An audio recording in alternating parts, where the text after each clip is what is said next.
What's going on, everybody?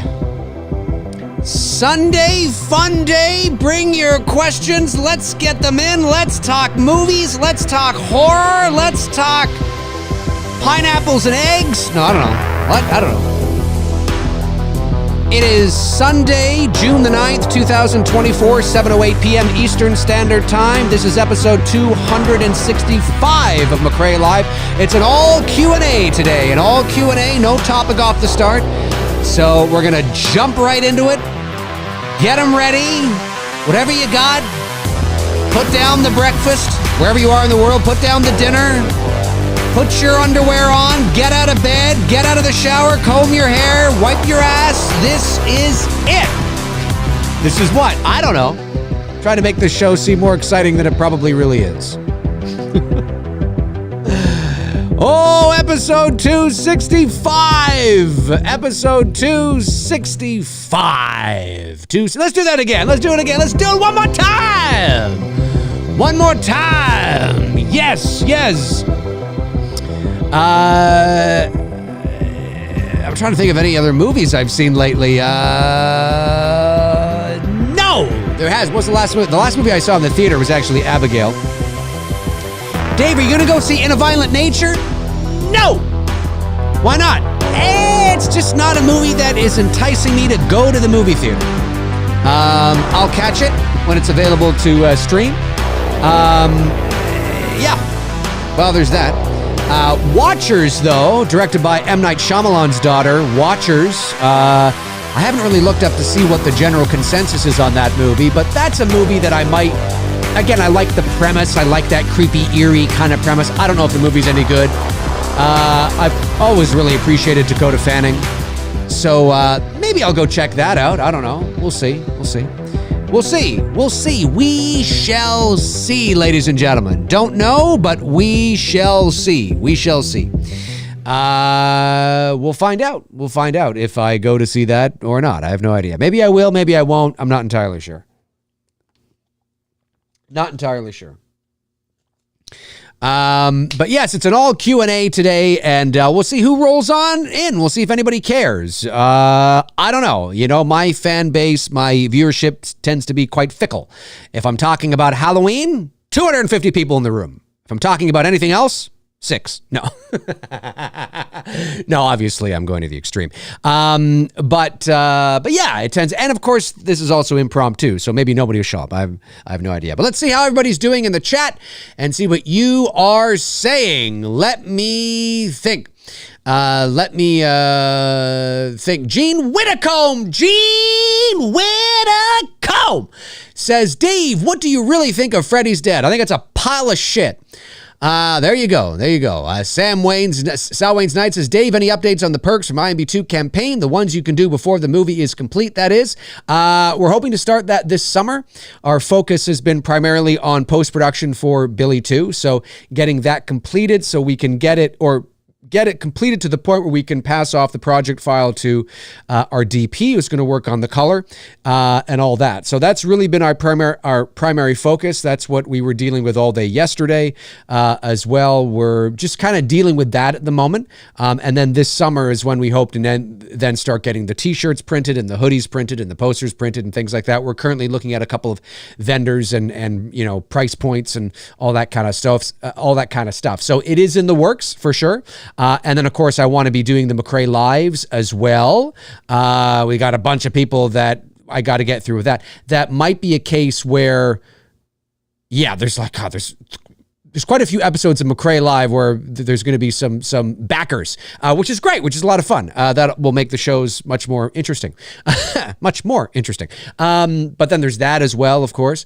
So, you know, and then Tony and I, we're trying to figure out how we can manage the show, because obviously there's perks, you know, around that as well.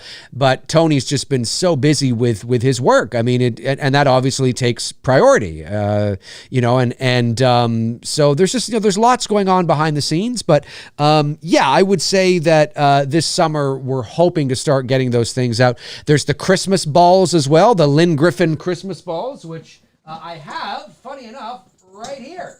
I have, well, here's a snow globe. Here's a snow globe right there. right there. So I have them. They just have to be shipped off to you lucky bastards that got one. So there's a lot of stuff that we're getting organized. Wheels are turning, things are in motion, but there's a lot going on. King Gamer says, Dave, most Halloween fans want a sequel to The Return of Michael Myers. Why don't you believe the studios can make money from it? Thank you, love your work. Well, I think it is. The primary reason is because Halloween 4, The Return of Michael Myers, you said it right there. You said, Dave, most Halloween fans. The answer to your question is in your question. And, when these big studios are making these films, they want to appeal to the fandom, obviously, and each fandom is different. Right? There's Star Wars fandom, which is like in another stratosphere. And then there's horror fandom, which isn't quite like Star Wars fandom, but just as passionate. I mean, is big, right? But just as passionate. But when studios are making these movies, if it's done right, they want to appeal to the fan base for sure. I mean, if you don't want to alienate your hardcore fans. But at the end of the day, it really is about getting new fans on board and appealing to the general movie-going audience. That is why you see so much in trailers. Jason Blum even said that. Said, look, I mean, these trailers, I'm paraphrasing, but he did a whole thing on it, a few years ago, that the trailers are cut the way they are not to appeal to a Halloween fan. A Halloween fan will be in line from a trailer that just goes, Halloween, and shows the date. You'll be there. Great. I don't need, you know what I'm saying? But the average movie fan, your next door neighbor, Bob, who's too busy with his 9-to-5 job and his kids and his, son's T-ball and who likes movies, but, whatever. They have to appeal to him. And they have to appeal to all the neighbors on your street. And they have to appeal to as many people as possible. And unfortunately, Halloween 4, you know what I'm saying? And so it's one of those things where it would be extremely difficult to market a movie like that today. How do you market a film like that today, right? It's not for Halloween fans. I mean, not just for Halloween fans. They need to make money. It needs to make logistical sense. It needs to make financial sense. It needs to make sense. If we're going to do this, then we have to. And look, there were people that were confused when Halloween 18 was coming out. There were people that were like, I thought Laurie Strode died. You know what I'm saying? Halloween fans know it. You know it. I know it. And we sometimes forget how small our bubble really is. We think it's big because you tune into me and you tune into TSL and you tune into Wolfman's Got Nards and you tune into Wham and you tune into Cody Leach and you tune into, Jimmy Champagne or, wherever. And it feels like our world is so big and you follow Bloody Disgusting and you're on Twitter and you're looking at this. It is so fucking small. It is unbelievable. It is so tiny in the big picture, it is unbelievable. And so it's not about getting Halloween fans on board. It's about getting the millions and millions of general movie-going audience on board. And unfortunately, with something like Halloween 4, it's just, it's not, it would be confusing, difficult to market. Had they never made another Halloween movie after 4, well, then yeah, you do a sequel to Halloween 4. That would be, but now, like, you just did these 3 and now you're doing a Halloween.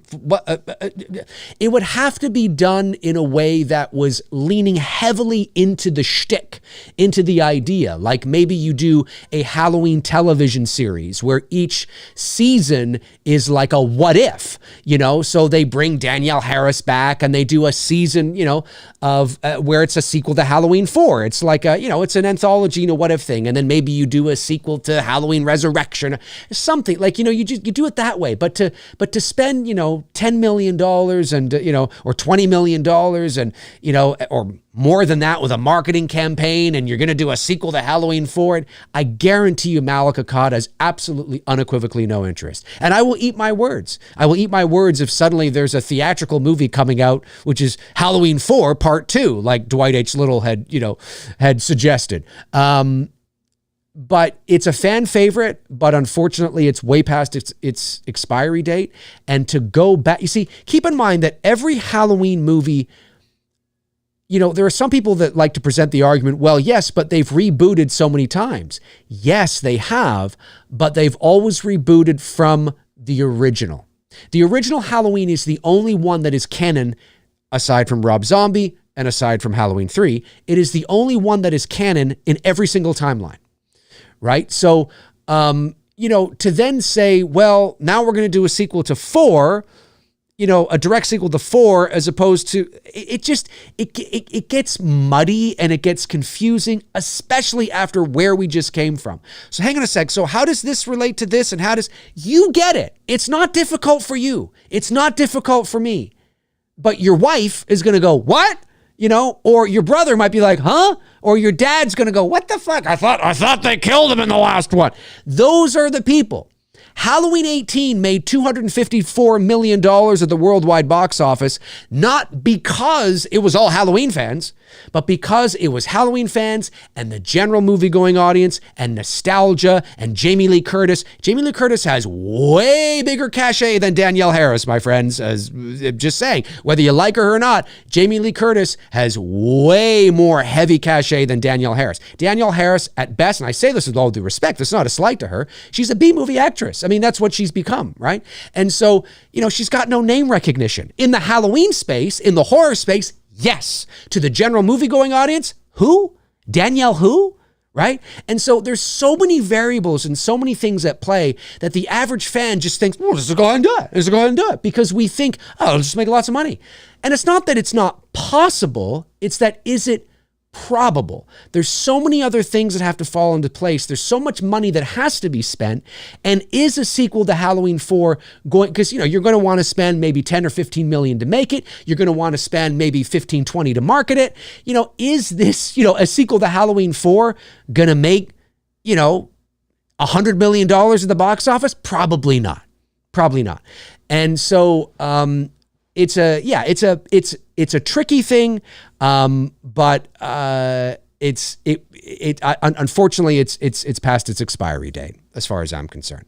Way too difficult and too confusing from a logistics and a marketing perspective and appeal perspective to the general movie-going audience. That's one thing that movie fans seem to forget, especially passionate fans, when they're so not everybody, but generally when they're so dialed into a particular fan base, whether it's Star Wars, whether it's Halloween, whether it's Friday, whether it's Elm Street, you know, is that when you're thinking about it from a business perspective, you don't just want to appeal to fans of your product. You want to appeal to fans of your product and gain new fans, right? And so, you know, it's a tricky thing. It's a tricky thing. Member chat comes in from Evil Monsters and says, as a massive fan of the show Big Brother, I absolutely geeked out when I saw that you did the voiceover for Big Brother Canada commercial in that compilation. Would you ever go on the show? Thank you.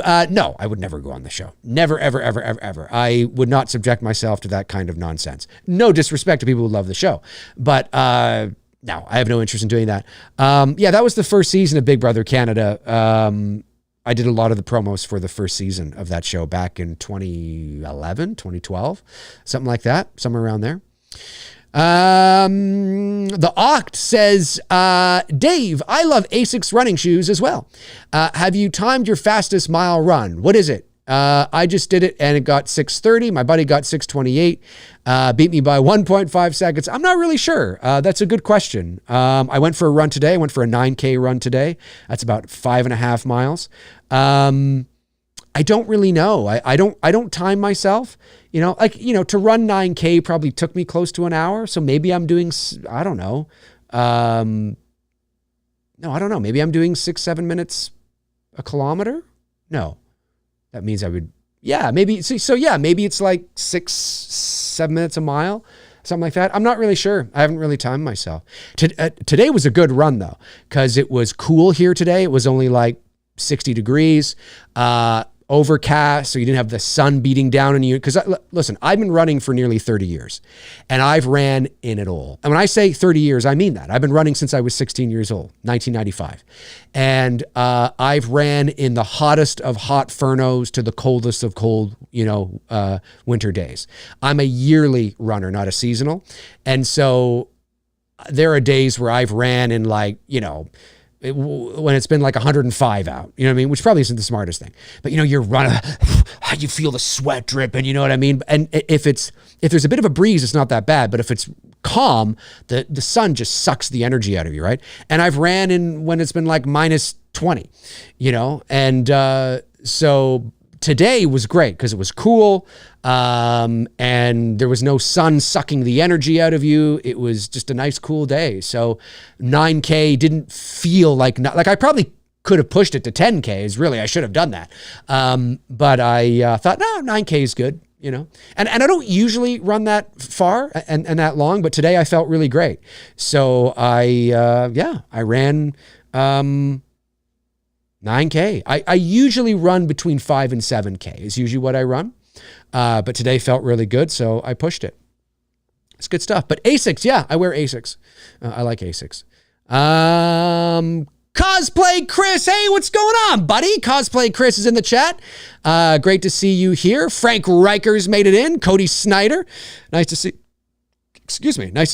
you guys here. Let me see here. Lee the Machine Bowers gets the super chat started. Thank you very much, Lee, one of our great supporters here on the channel. Lee the Machine Bowers sends in $9.99 and says, Dave, my man, happy Sunday, my friend. Happy Sunday to you as well, Lee. I'm excited to see Beetlejuice, and Alien Romulus. Both trailers got me hyped. Cheers. Hope all is well with you, my friend. Thanks, Lee. Yeah, I'm excited to see. Well, I don't know. Look, when it comes to me and Beetlejuice, I like Beetlejuice. I haven't seen it in years, but I was never one of those like diehard Beetlejuice fans. Do you know what I mean? Like I couldn't, I could take a Beetlejuice sequel or not. I don't really care. But I like Jenna Ortega and I like Winona Ryder, and I like Catherine O'Hara. Shout out to Catherine O'Hara, Canadian. And I'm curious, and I like Michael Keaton, of course. Who doesn't? So I'm curious to see it. I'm looking forward to seeing it. And the trailers do look great. And what is there to say about Alien Romulus, the trailer that I haven't already said? I did a whole show on it the other day. I did a show the other day, Alien versus Aliens. I prefer Alien. I went into the reasons why. So if you're a big Alien fan, make sure to check out those two shows and share it and just have fun with it. But yeah, no, I'm looking forward to both movies. Alien Romulus is August, I believe, and Beetlejuice is September, right? I think it's a September thing, which is a perfect time of year for Beetlejuice.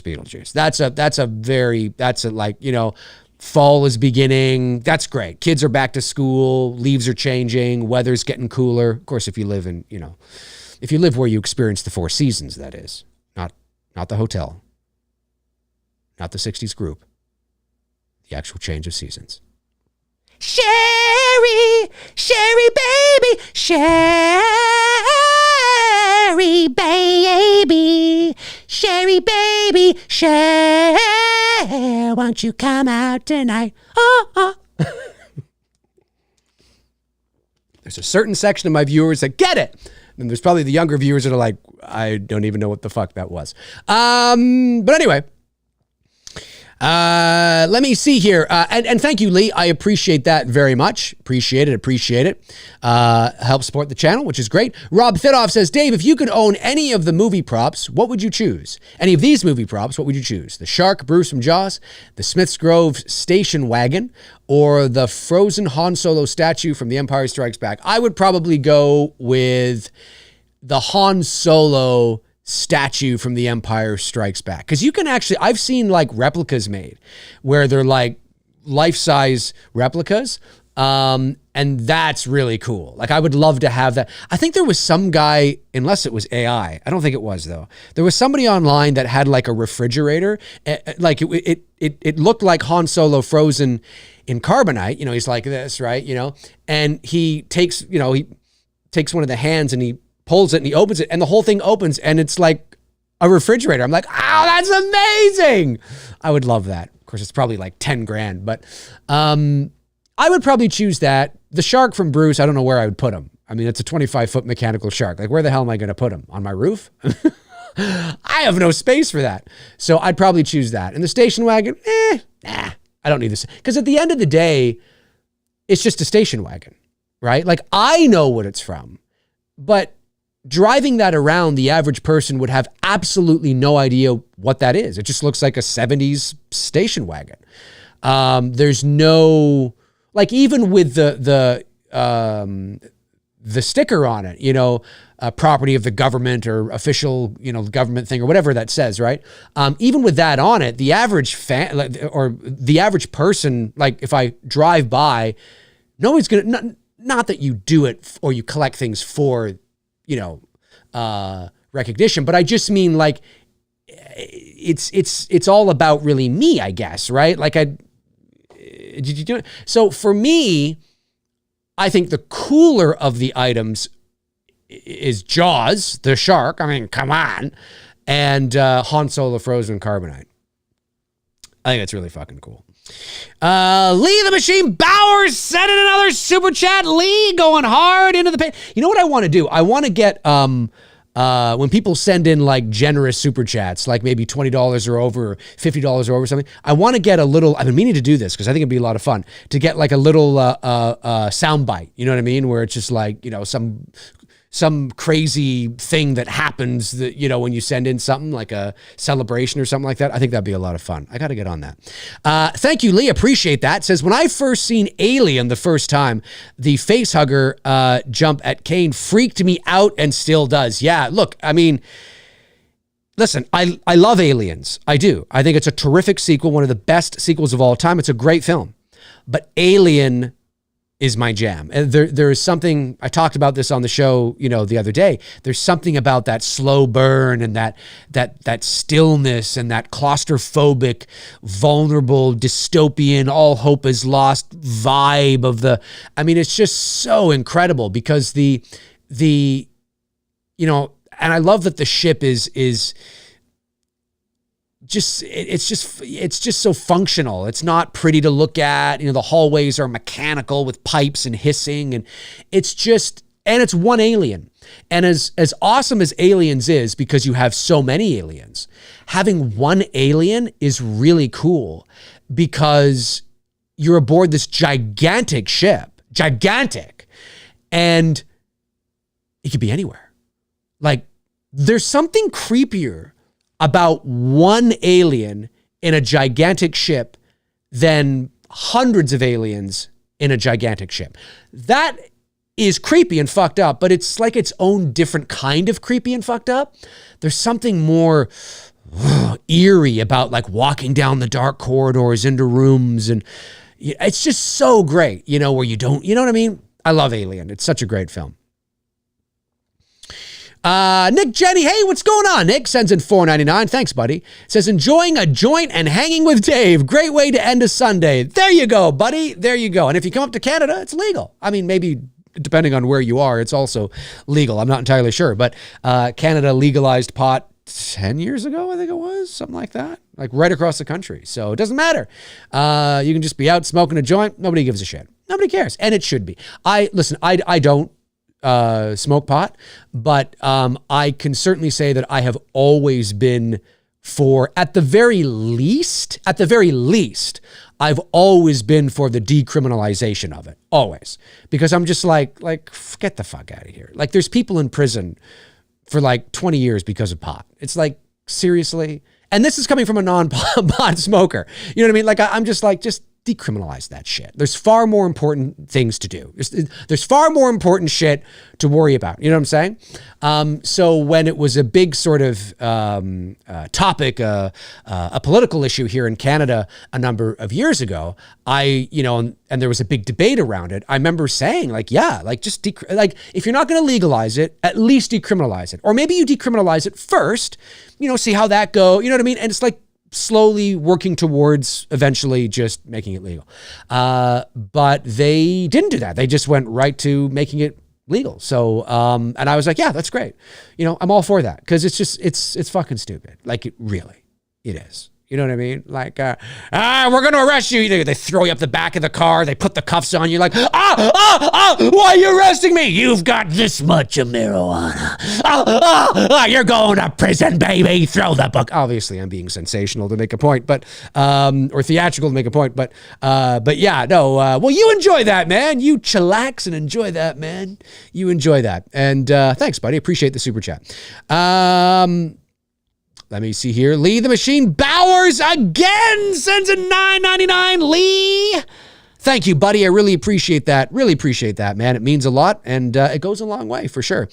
Sends a $9.99 and says, if I had a giant pond, I'll put Bruce the Shark in it and make the movie. How crazy would that be? That'd be pretty cool, actually. That'd be pretty cool. I would look. You know what? Still to this day,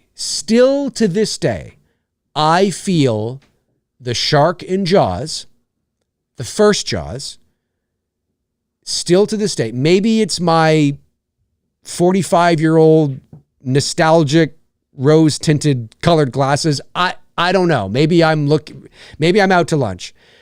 But still to this day, whenever I watch Jaws, the shark in Jaws, the mechanical shark in Jaws, still to this day, looks more real than any CGI shark I have ever seen in any movie. Now, some CGI sharks are better than others, okay? Some CGI sharks are better than others. But generally speaking, whenever there's a movie that has a CGI shark, if they limit the screen time, that probably works best. But if you see it a lot, it moves too quick. The tail moves too quick. It just looks too animated. And there's something about Bruce the Shark that still is scary as fuck. And it could also be because for a good 90 minutes of that movie, you don't really see it. You just see glimpses of it. Are there a couple of moments where, maybe it looked better in 1975 as opposed to 2024? Yeah, sure. I mean, when it kind of leaps up onto the back of the Orca and, but even that, because it's because they did such an amazing job back in 1975 at building that shark, and because it's an actual physical object in the space, the way the light hits it, the way the shadows are, it's not animated in after the fact. It's actually in the environment. It just looks fan-fucking-tastic. It still looks real to this day. When it comes out of the water after, it's like, why don't you come down here and chum some of this shit, and it looks great. When it comes through the back of the Orca and Brody throws the tank, it looks great, and you mix that with the real life great whites that they got off the coast of Australia, you mix it in with that and you totally believe it. Still to this day, I buy in. Like, I have never watched Jaws. Now, again, maybe it's my age and because I grew up with it. You ask somebody who's 22 who was introduced to it, 5 years ago, and who's grown up in the digital age and CGI all over the place, maybe they would look at Jaws and be like, okay. You know what I'm saying? I get it. But man, still to this day, that shark looks real as fuck to me. I don't know. Call me crazy. It's a hill I will die on. That's a show that I might do soon. Movie hills to die on. What's a movie hill that, you would die on? That's one I will die on. The shark in Jaws today still looks better than any CGI shark I've ever seen in any movie since. When we've, obviously got to the digital CGI era. And again, that doesn't mean there aren't some pretty good looking CGI sharks, but overall, I'm telling you, it's amazing. That's how I feel about it. All right. Let me see here. Oh, Bernie Gumbeno says, my parents had a station wagon. Oh, yeah. Yeah, my parents never had a station wagon, but obviously growing up as a young boy through the 1980s and as a teenager through the 90s, there were a lot of station wagons. Now, obviously, the station wagons, when you got to the 90s, they got a little more modern. Of course, they would look ancient today. But I remember the station wagon that you see from that movie, from Halloween. I do remember that being around as just a regular car for everybody. I do remember, or like those kinds of models. I mean, I don't know if like that particular one, but those types.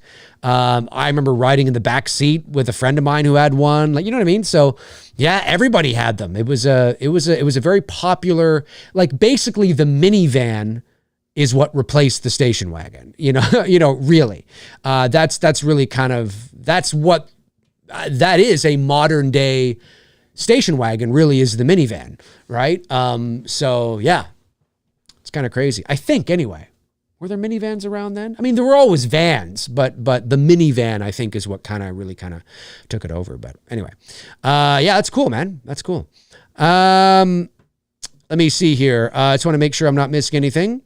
Hang on. Antonis Andriota sends in $4.99. Thanks, buddy. Says, do you think Alien and Aliens are more horror or more sci-fi? Well, I talked about this on the show the other day, Antonis, so make sure you go back and watch the last episode of McRae Live, because I did a whole show on Aliens versus Alien. And Alien is, without a doubt, first and foremost, horror. It is a horror movie. It is a terrifying horror movie, one of the greatest of all time. Aliens is science fiction. It's science fiction action. And there's nothing wrong with that. It's just, that is what it is. That is the predominant genre. And James Cameron knocks it out of the park. Robert Kitzmiller sends in a member chat, and a member for 10 months. Amazing. Thank you, Rob. And says, do you think Jason is a character that could be made into more of a character study? Getting rid of the brooding supernatural side and humanizing the story A24 style. Happy Sunday. Thank you, Rob. I think you can give I think you can put, as I've talked about, and as I talked about on social media a couple of weeks ago, I think you can put more meat on the bone. But you cannot remove the DNA completely and reinvent Jason Voorhees or Friday the 13th. It still needs to feel like Friday the 13th. It still needs to feel like Jason Voorhees and have that DNA there. And Jason Voorhees and Friday the 13th are not cerebral and deep. Now, that doesn't mean they have to be surface level and all icing, which is really what the Friday the 13th, franchise currently is. It's very much a product of its time. It's very much the 1980s, right? And so, so my argument when I took to social media was, there were a lot of people that just want the same thing over again. How hard is it to make a Friday the 13th movie or TV series, right? It's kids at a camp getting killed. And it's like, okay, yes, but you can't just do that today. It's not going to fly today in 2024. That was horror in the 1980s. That was where we were and the pulse, right? And that's a very much a product of the 1980s. Today, it's very different.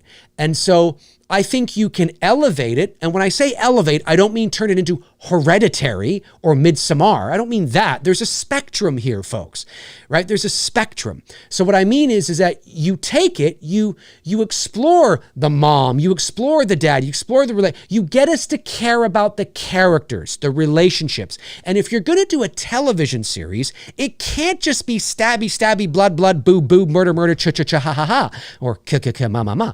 It can't be that. You have, I mean, what are your episodes going to be? What, 10 episodes that are 4 minutes long? I mean, you need something. If you want a series that is 10 episodes and 45 minutes each, you've got to fill it out with rich characters and nuance and development and build it out within the confines of still feeling like Friday the 13th. Can it be done? Yes, it can. Can it be poorly done? Yes, it can. Can it be expertly done? Yes, it can. And myself, and I know Vincent DeSanti agrees with me as well. And I took to social media and I expressed that. There were a lot of people that didn't agree with me. And my argument is, okay, well, if all you want is stabby, stabby, boo, boo, blood, blood, okay, but then you're going to find yourself right back to where you are now, because they'll make one movie and, you know, they can't make 5 of those movies in 2024. You could do that in the 80s because it was the 80s. That was horror, right? You know, it was, but you can't do that now. And then people say, but look at Terrifier. And I've done a whole thing on that where I say, but Terrifier is different. Terrifier has a shtick, has a hook, has a gimmick, and that shtick and hook and you know, gimmick is, and what gets people to the theaters is to see how bloody and crazy and wild it's going to be, right? That is the hook. That's the gimmick. That's the shtick. You know, it's like a carnival. Step right up and see who, you know, who's going to throw up this time, you know, whatever the case is. I'm not knocking it. I'm just saying Terrifier is really, at the end of the day, in my opinion, what it is an exploitative splatter film. That's really what it is. Now, you could say it's a slasher movie. Sure, it falls into the same sort of kind of, you know, it's a cousin. But if Terrifier and Terrifier 2 had come out in the 70s, it would be one of those drive-in late-night movies, exploitative splatter. That's what it is. There's nothing wrong with it. I'm just saying that that's the appeal. There's a hook, there's a gimmick, there's a shtick, right? It's not reviewed by the MPA. It doesn't have a rating, because if it did, it would be NC-17. It'd be higher than R, right? Damien Leone, you know, even said that he had meetings with people who were very interested in doing Terrifier 3 studios, but they say the reason he turned them down and decided to go the independent route again was so that he could avoid the MPA. And because they wanted to water it down. They wanted to not water it, but they wanted to tone Terrifier 3 down, because they knew if we want to meet an R rating, we can't do this. We can't saw a fucking woman in half and get an R rating. And how do you get an R? And why do you want an R rating and not an NC-17 rating or whatever is higher? To get more people into the theater, right? Anyway, I digress. But the point I'm making is that do I think it's possible? Yes, I do. I absolutely do. I think it is absolutely possible. And Brian Fuller agrees with me. I don't mean personally agrees with me, but Brian Fuller, I made my views and my statement on X about 3 or 4 days before Brian Fuller did. And Brian Fuller's exit tweet, I'm paraphrasing, but he basically said, sorry, you know, I'm not on the project anymore, blah, blah, blah. And he said, but you know, I was really looking forward to it. I was going to evolve. I even think he said I was going to evolve and elevate it. That's what he said. So for all you that were disappointed that Brian Fuller he was going to do exactly what I think should be done. And he knows that. He knows it needs to be done that way. It has to be done that way. If you just want one Friday the 13th movie, okay, fine. Then we'll give you boob, bloods, and, you know, blood. Or boob, bloods, and teens. Sure, okay. But if you want longevity, you want Jason Voorhees to stick around for a while, you want him to, you know, be around longer than like one movie like it was in 2009, he's got to have staying power. There's got to be more appeal. There's got to be something there. There's got to be meat on the bone. And I am not one of these people that thinks you cannot deliver Friday the 13th in all its epic glory and make us give a fuck about the story. I don't think it's one or the other. And I think, hopefully, fingers crossed, A24 delivers something that makes Friday the 13th fans go, well, holy shit, I didn't even know I was missing this. You know what I'm saying? It's going to draw you in, you know? Anyway, yeah. Nick Jenny, another $4.99. Thanks, buddy. Says, just watched your best of 1983 episode with Frank and Darren. Thank you. Yeah, are you a member of them? Is it up right now? It might just be for members of them right now, but I think it might be up for everybody tomorrow or something? I'm not sure. But anyway, or are you talking about episode 1? Episode 2 will be up for everybody either later today or tomorrow, I think. Great year for movies. My favorite movie of all time is The Outsiders. Yeah, it came out that year. Yeah, that's a good movie. I actually found 83. There are some good movies from 83. But there's some bangers from 82, man, and bangers from 84. So I actually found it a little more difficult compared to the rest of the decade, or at least the immediate years on either side of it, 82 and 84. 83 was a bit tricky, but there were some good ones. Edward Nito, what's going on, buddy? Sends in $10. My Godzilla brother from another mother. Hey, Dave, I have not been swimming since I was a kid because of Jaws. You cannot convince me that there isn't a shark in the pool. It's true. The scene that haunts me is the death of Alex Kintner. Scary stuff, man. Oh, dude, it is such a terrific scene. And I love that shot where you just see like the struggle and the blood, like all the blood, like, oh, like obviously it's probably a little, it's a little theatrical for the sake of entertainment, but fuck, it's terrifying. I mean, it literally, like, how many arteries were cut? Like, you just see it is amazing. And there's that wonderful BTS shot, which I'm sure Jaws fans have seen. Even if you're not a fan, you've probably seen it on social media. It's a black and white BTS shot of, I believe it's a dummy lying on the raft, and Jaws, the shark, Bruce, his mouth like coming over it. It is terrifying. It is a terrifying image. And I think it makes it extra terrifying because it's black and white and it's grainy. So it gives this mystique and this kind of old feel to it, like you've captured something candid. Do you know what I mean? Oh, it's terrifying. It's absolutely terrifying. And I believe that was actually from a shot, like they were actually going to have that. Because remember, that the shark was going to be shown earlier and more often in the film. So I think that might have been from something maybe they just ended up cutting. But as a still image, it's bloody terrifying. So yeah, Alex Kintner, man. Rest in peace, Alex Kintner. Wonderful. Antonis Andriota sends in $4.99. Thanks, buddy. Says, who is your favorite character in Jaws? Chief Brody, Matt Hooper, or Captain Quint? Ooh. Oh, fuck, that's tough. Probably Brody, because we are sort of, with him through, he is, although it's an ensemble piece, certainly when it gets to the second half of the movie, we are watching the story unfold through his eyes. So I think we are meant to identify with him the most. But I mean, they're all great, man. They're all great. I mean, it was such an incredible cast and very distinct characters, right? That's one of the things that, I'm learning as well. And obviously I learned this in film school, but I'm learning to, as I tackle my feature length script, which is done, but it's going through rewrites and polishing at the moment, Port Robinson Road, and I don't profess to be a professional screenwriter, but obviously I'm writing this because it's based on true events from my life. But one of the things that I have to remember and keep in mind is that when you're writing an ensemble piece, which is what Port Robinson Road is, and you're going to have these people together a lot, you want each character to be very distinct. Now, that too is a spectrum, right?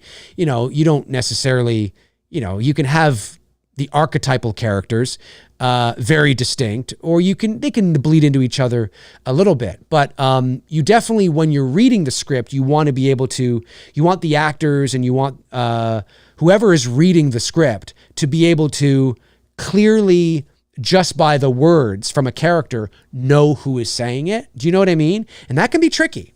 I bet you that's one thing that a lot of writers struggle with, is making, the characters clearly defined, where I can just say a line to you and you know who it is, because of the character, you know, and so the characters in Jaws were so clearly defined. I mean, Quint is nothing like Hooper. Hooper is nothing like Brody. Brody's nothing like either of them, right? And so very clearly defined with different fears, with different expertise, and three incredible actors, right? So yeah, like, I mean, it's difficult to pick one, but Brody's probably always been my favorite, but you can't go wrong with fucking, Robert Shaw or Richard Dreyfuss. My grandfather, who passed away 20-something years ago, 25 years ago, my mom's dad, Lewis Hunt, I have a couple of photos of him from, he must have been in his 40s, I guess, or whatever. He looks so much like Robert Shaw. It's ridiculous. Like, I should share that on social media. He looks like Robert Shaw. He looks like Robert Shaw. It's crazy. It's crazy. It's awesome. Maybe he was. Maybe he was. I don't know. Can you imagine? All right, let me see here. I don't want to miss, hang on. Just want to make sure I'm getting everything. Lee the Machine Bowers, ladies and gentlemen, sends in a very generous super chat of $19.99. Thank you, Lee. I really appreciate that, buddy. It says, happy 40th anniversary Ghostbusters. 1984 turned 40th yesterday. Oh, that's right. That's right. I saw some posts on social media celebrating the 40th anniversary of Ghostbusters. Very cool. Yeah. Yeah, hard to believe. I still have to see Ghostbusters Frozen Empire. I didn't get a chance to see it in the theater. It was on Prime and on YouTube to rent, but it was like $29.99 or something. And I'm like, I'm not spending $30 just for my, like, you know, I'm like, like, I get why they, when it first goes to PVOD, they price things really high. I'm just like, yeah, I can't, like, you know, because if I was going to I'm just like, you know, I mean, depending on what your movie theater experience is like, if you pay for a ticket and you buy popcorn, you could end up spending more than that. But for me, I just was like, I usually wait till movies come down to like the $7 range. And then I feel like it's not, I mean, you know, I could afford it, of course, but it's just, it's on principle. I'm always like, I'm not spending $30, you know, on to rent Frozen Empire. You know what I mean? I'm like, I'll wait. So I've been waiting for it to you know, to kind of hit the $8 range. And then I'll probably rent it off Prime or something like that. And, I'm looking forward to seeing it. I hear it's not as good as Afterlife, but hey, it's a Ghostbusters movie and it's probably perfect for like a chill Sunday. Like, you know what I mean? Just kind of why it's Ghostbusters, you know, come on. So I haven't seen it yet, but yeah, 40 years, Ghostbusters, 40 years, man. I love Ghostbusters. It's, I mean, 1984 had some, like, had some bangers. Ghostbusters, Gremlins, Beverly Hills Cop, Indiana Jones and the Temple of Doom. I mean, those four movies right there. Holy fuck. You know what I mean? It's a banger year. Antonis says, okay, thanks, Dave. I'll be sure to check out the McRae Live. Yeah, check it out. There's the two McRae Lives ago, I talked about the Alien Romulus trailer, and then the show just before the one today, I talked about Alien versus Aliens. And according to my analytics, about 30% of my viewers are still not subscribed to me. So if you're not subscribed to me, make sure you subscribe. And, you know, hit the notification bell and all that kind of jazz or whatever people say. I really should be asking people to subscribe to me because it would probably help me finally get over 30,000 subs, but I just never do. All right, let me see here. Movie Chat and More sends in 10 pounds. Thank you, Richard. Says, hi, Dave. Got a list of faves. Horror, Halloween 78. Yep. Comedy, Hangover. Action, Tango and Cash. Drama, Rocky 2. Thriller, Jaws. Christmas Vacation is your favorite of all time. I see. Christmas Vacation. So your favorite Christmas movie is Christmas Vacation, I think is what you're saying. Your favorite movie of all time is Breakfast Club. Could you create a list like that? Well, I could, but probably not on the fly here, Richard. You know, you're asking a lot. You know, I mean, I can tell you my favorite horror movie of all time is the original Halloween. But beyond that, I don't really know. My favorite comedy of all time is probably Planes, Trains, and Automobiles. But beyond that, like drama, thriller, action. I mean, there's so many wonderful films. So I'm not entirely sure. But I'd have to think about it. But that's a great list. It's a great list. RJ Skorenki. Hey, Dave, when Saw started off, weren't they going to the theater for the same thing all the time? Torture porn and blood? Yes, but Saw has a gimmick, right? Saw has a shtick.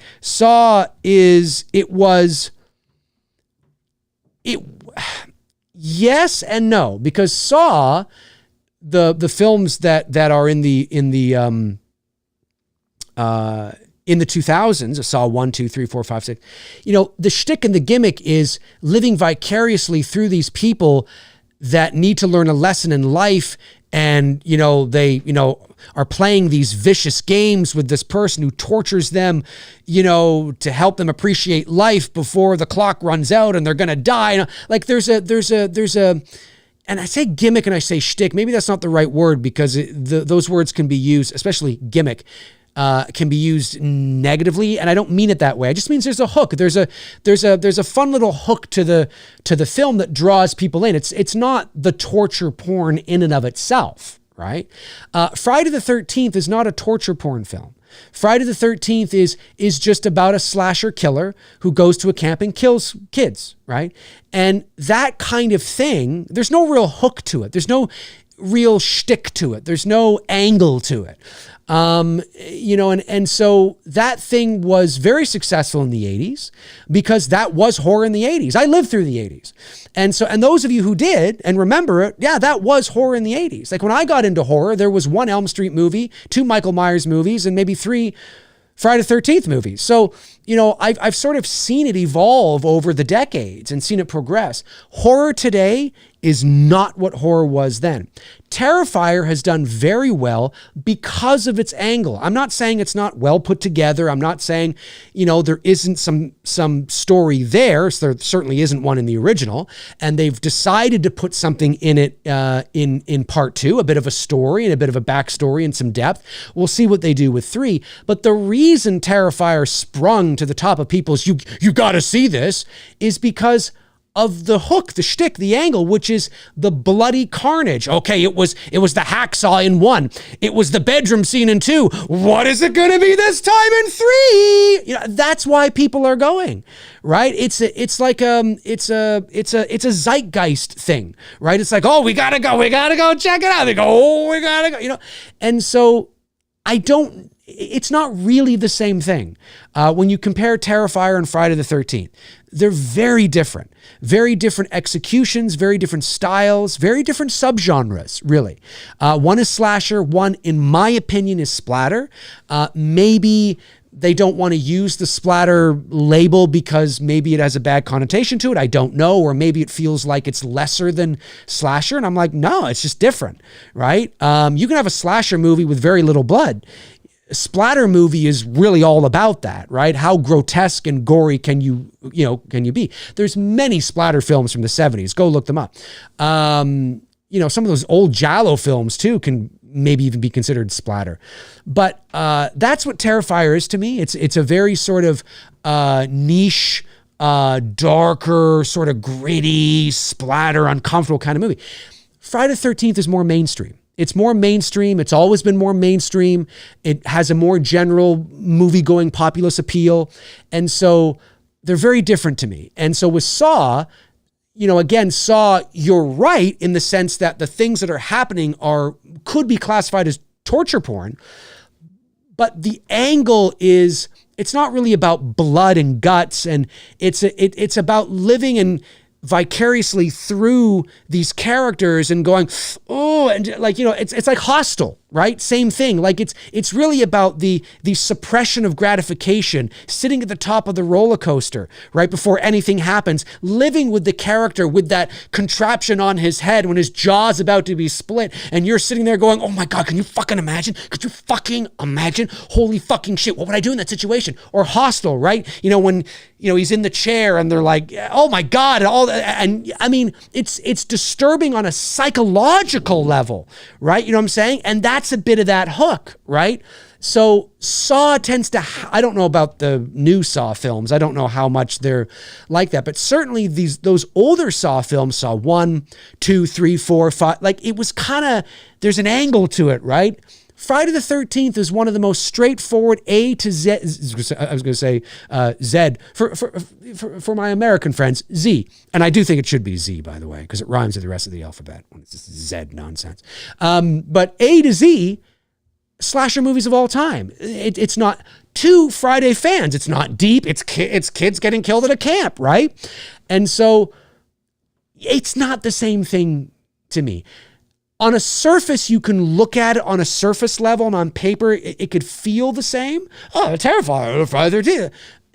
It really isn't. It really isn't. And to the point of the studios that were talking to Damien, Leone, hey, we'd love to work with you. We'd love to help you produce Terrifier 3, but what you did in Terrifier and Terrifier 2, yeah, we can't do that. Like, we're going to have to dumb it down. Now, I'm paraphrasing. I actually don't know what was said, but I do know that Damien Leone, that's why he decided, well, I can just do it myself, because it's not going to be what Terrifier needs to be. And kudos to him, right? He's got a brand. He's got a product. He's got fans don't expect Friday the 13th Terrifier, where it's just kind of standard slashers. In a Violent Nature isn't rated. If In a Violent Nature was rated, they probably would say, yeah, you need to kind of, you know what I'm saying? And so maybe that's the future of horror cinema, is doing it independently, independent production companies, spending the money, especially when it comes to gory slasher movies. If that's your jam and you really love, blood, guts, and gore, maybe you're hoping for something a little more unrated. Because if it's rated, the MPA is going to be all over that shit. Horror is just very different today. It's cyclical, but it also has evolved a lot. And so, yeah, I don't see it the same way at all. Terrifier and Friday the 13th are two completely different films that, if they had come out at the same time 40 years ago, would be in two completely different subgenres of horror to me. I'm not saying one is better than the other. I'm just saying, to me, they're very different types of horror films. But that's me. All right. Hang on. I just want to make sure I'm not missing anything here. We've got, I just got to get these super chats as quickly as I can so I can get some non-super ones. We're only an hour in. That's not bad. Josh McKenna sends a $9.99. Thank you, buddy. He says, I love the movie Breakdown. However, if I was in Kurt Russell's position, I would never in a million years let my wife get into the truck alone with some random creepy guy. I could not agree with you more. Breakdown is one of my favorite Kurt Russell movies of all time. It's one of my favorite movies of all time. I love that film, but I could not agree with you more. I would never, ever, under any circumstances, let my wife get into a truck alone. It just would not happen. Now, obviously, if it didn't happen in the movie, then the movie wouldn't unfold the way it did, and maybe I get that. Maybe there was another way to get her to the diner. I don't know. But yeah, that is the only thing about that movie. The only thing about that movie where I'm like, really? But at the same time, the rest of the movie is so fucking incredible that you just go, all right, because the rest of the movie is so incredible. So, you let it slide. Calvonics Music, hey, what's going on, buddy? Fellow Canadian sends in $10. Thank you, man. Really appreciate that. Says, hey, Dave, happy to hear you enjoyed Godzilla -1. Yes, I did. Did you enjoy Shin Godzilla as well? I thought the take on Godzilla was interesting, but too strange. Shin Godzilla, I have not seen yet. Or I've seen bits and pieces. I can't remember. It is one I still have to see. I love the way he looks in that film. I think it is a really, really cool looking Godzilla. But I haven't seen it yet. So I have to check it out. But yeah, Godzilla -1 was just brilliant. And for those of you that want to know my thoughts on it, more in-depth thoughts, I do have a McRae live episode I did last week on it. About a week or so ago. So make sure you check it out. Because I dive into it and I fucking love it. It's one of the greatest Godzilla movies ever made. I much prefer my Godzilla movies. Like, it surprised me, although not surprised me at the same time, how many movie fans don't realize why Godzilla is nuclear. Because I think a lot of fans I mean, hardcore Godzilla fans know what I'm about to say, but there's a lot of just casual movie fans that don't really realize, and the Monsterverse hasn't helped with this at all. Although I do love Godzilla, the 2019 Godzilla King of the Monsters. It's my favorite of the Monsterverse, one of my favorite Zilla films of all time. But there's so many people that don't realize the real deep themes of what Godzilla was all about and how Godzilla is a metaphor. He's a symbol. He's a warning for nuclear war. He's a warning for humanity. Godzilla is the product and creation of us because of the atomic testing that was going on in the Pacific Ocean. And so I much prefer my Godzilla films serious. I much prefer solo Godzilla films. The problem is that after the 1954 film was such a huge success, and of course there's the 1956, American version of that. Geez, I'm going off on a tangent. Try to dial this in. Kids began to really love Godzilla, like how us kids suddenly took a liking to Freddy Krueger, right? I mean, Elm Street wasn't made for us. It wasn't made for 6-year-olds, 6-year-olds. It's just that we fell in love with all these, antagonists. And the same thing happened with Godzilla. So there's an era of Godzilla through the 60s and the 70s where there's just cheesy Godzilla movies where he's the good guy and he's dancing and it's just fucking absurd. There's nothing scary about it. The themes, the dark themes about humanity and nuclear war and all the, philosophical things are all out the window. They're just stupid little monster movies. And there's some fun to be had with them, but they're nowhere near what it needs to be. And then the return of Godzilla in 1984, the American version of that, Godzilla 1985, brought it back to basics and made Godzilla scary again. And so Godzilla 1985 is still one of my favorite Godzilla movies of all time. It is my favorite Godzilla film of all time. And he is terrifying in that film. And here's a hill I will die on. It is still to this day the best man in suit Godzilla we've ever had. I think he looks phenomenal in that film. And it's a combination of guy in suit and animatronics. But the way he's shot, the way it's lit, it's just a bloody brilliant film. And it goes back to those themes, right? About what Godzilla is. And so when Godzilla dies, well, he doesn't die, but when he's defeated at the end of Godzilla 1985, there's a sadness there. There's a real sadness. And I've always felt very sad anytime Godzilla dies in the Godzilla solo films where he's not a good guy, because it's not his fault. Godzilla is not attacking Japan because he hates Japanese people. He's not. It's a product of circumstance. He's an animal. It's instinctual. We created him, and he's a metaphor and a warning. If we don't stop fucking around, this is what can happen. If we don't get our shit together, and we don't stop making nuclear weapons or saber rattling and fucking, if we don't stop fucking around, this is the kind of shit that can happen. I mean, not actually the kind of shit that can happen. It's a metaphor, right? But I'm just saying, he's a symbol. He's a warning. That's why he's nuclear. That's why he breathes atomic breath. It's not because it's just cool, and it's just part of his repertoire of all his tools he's got. No, it's because he's nuclear because of the atomic testing. We created the monster. We created that monster. And so it's brilliant. The darker, deeper themes of Godzilla is what it's really all about. And then, of course, kids started to really like Godzilla, so they started to make really child and kid-like friendly Godzilla movies, which is like, But then you look at, if you want to see the true nature of Godzilla, watch the original 1954 film or the 56, American film. But watch the return of Godzilla, 1984, Godzilla 1985, which is the American version, and then watch Godzilla -1. They go back to those themes, those dark themes, and that's what it's really all about, right? So anyways, I just fucking went off on a tangent here. I guess you don't need to go watch that video now. Go watch the video. Give me some views. But it's so great. As you can see, I get so passionate about it because it's so awesome. It's so awesome. Thank you, Calvonics. Really appreciate that, buddy. Lee the Machine Bowers sends in another $19.99. My man Lee going hard into the paint. Incredible. Lee, really appreciate that. He says, happy 40th anniversary to Gremlins.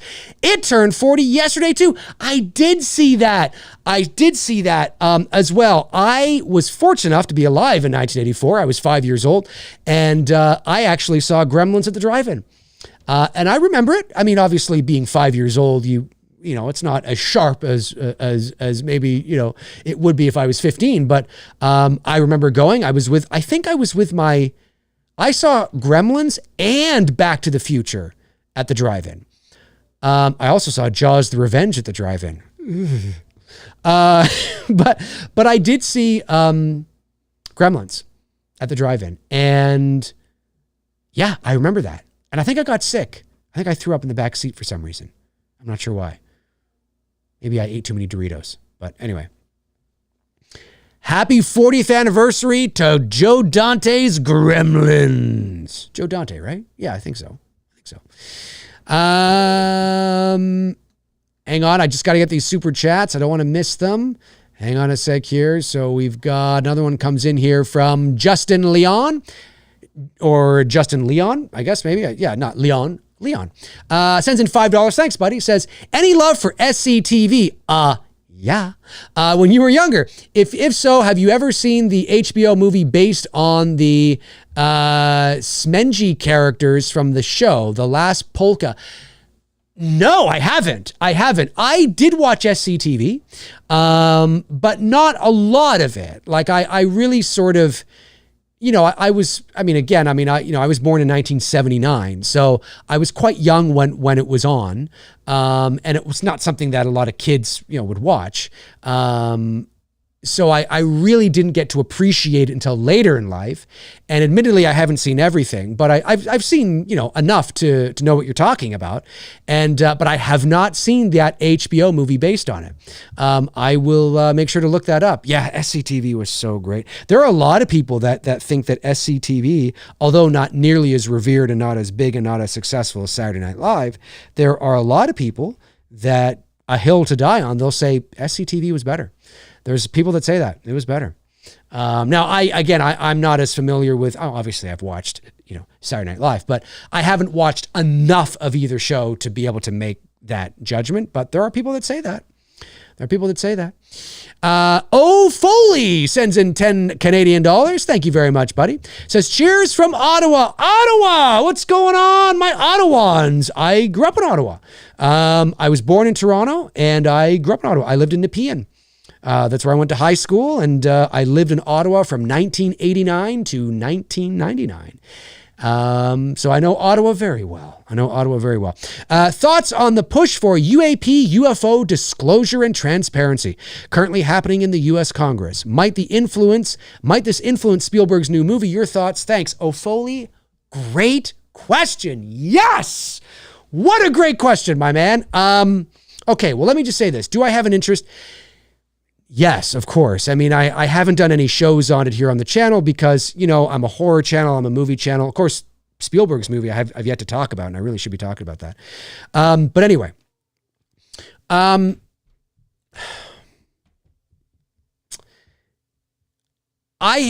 don't know what to believe. And what I mean by that is I have a very difficult time believing that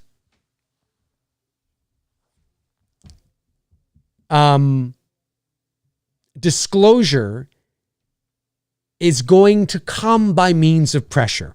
It's not. There are trillions of dollars at stake. Black operations. I mean, this is probably one of the most scariest areas for anybody to ever look into on a serious level. I don't mean silly, UFO, you know. I mean, like, really look into this shit, because I think you can be killed. I think and I don't mean green men from Mars. It's about technology, right? It's about technology. It's about national security. It's about, you know, things not being, accounted for, there's a lot of deep, shady, dark in all our governments. In all our governments. All of them. There's a lot of dark, deep, shady shit that goes on. Because government is about power.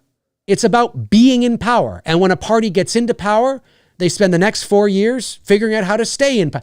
It's so, there's that. And then there's the darkness of politics and shit that is not even, there is so much shit that the president of the United States, and I hate to break it to you, Americans, although you probably know this already, there is so much dark shit that goes on in the US that your president knows fuck all about.